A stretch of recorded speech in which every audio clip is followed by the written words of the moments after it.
et bienvenue dans Ose, le magazine de la sexualité et de la vie amoureuse.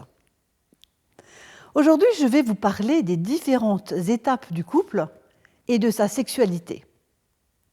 Il y a des algorithmes pour le couple.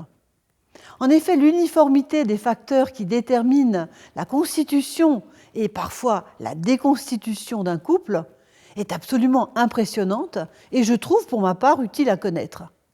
Le couple, dès son démarrage, entre dans le mécanisme d'un algorithme que l'on repère.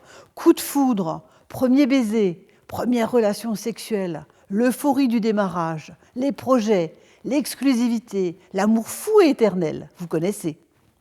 Et pourtant, un couple sur 3, voire davantage, va se séparer. Il y a des doutes, les premières disputes, une sexualité moins fournie et surtout l'intervention du monde extérieur dans le monde intérieur.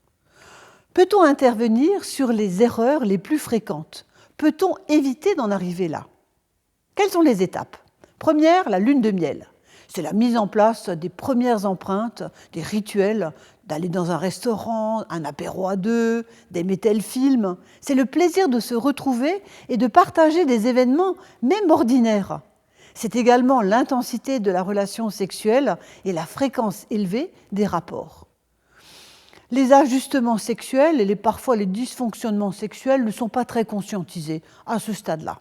Les projets sont forts, avoir une maison, avoir des enfants, faire des voyages au loin. Et les activités domestiques sont partagées et gérées sans conflit. La phase suivante est la phase de maturation. Là, le couple s'est stabilisé. C'est la mise en œuvre des projets, l'arrivée du premier bébé, le développement de la carrière de l'un ou des deux, l'achat du premier appartement, la sélection des copains. À ce stade-là, la sexualité est un peu moins intense, cependant elle continue d'être plaisante, même si elle ne revêt pas la même intensité qu'au début.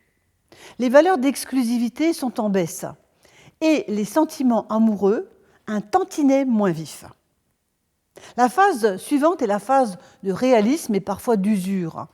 Les éléments intérieurs et extérieurs se sont immiscés dans l'intimité et la complicité dans notre couple.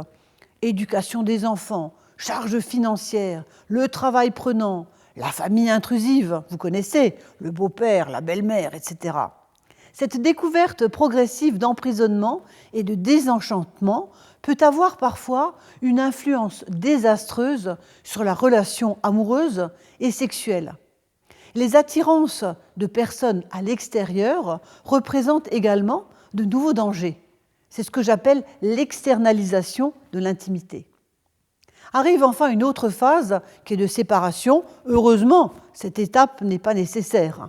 En effet, beaucoup de couples restent ensemble parce qu'ils continuent de bien fonctionner ensemble, de bien s'entendre, et d'autres ne franchissent pas ce cap de séparation pour diverses raisons et craintes, des raisons matérielles, familiales, la solitude.